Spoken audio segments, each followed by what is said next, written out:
बड़ी भागे आइल बानी मन में कुछ लाइल बानी ढीला करी बगलिए सैया काहे लुकाइल बानी ले चिन्हासी एगो बोलबम में सबके लियाता पायल अच्छा कल देखी मन लुबियाता कि नदी झूलनियो बिकाता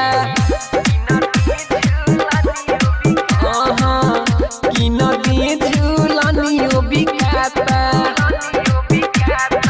मिक्स बाय चाहत रिकॉर्डिंग स्टूडियो सहाजितपुर मेढुका बाजार।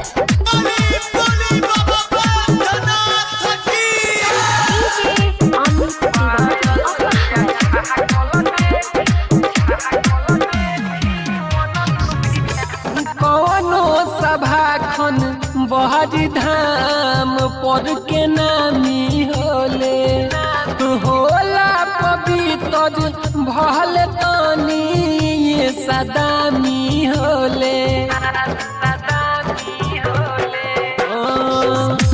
कौनो सभाखन बहरी धाम पर के नामी होले होला पवित्र भल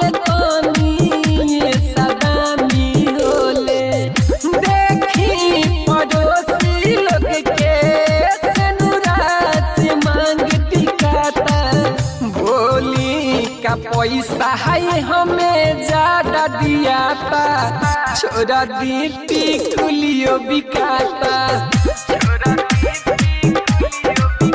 जी कि नदी झूलनियो बिकाता।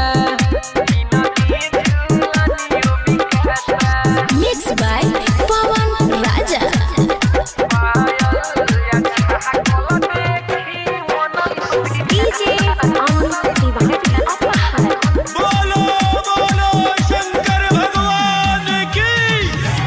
सुहागे के चिझिया किनी मांगत नई खीडा बरानी राजा जी विकास सजानी इतना काना चूसवानी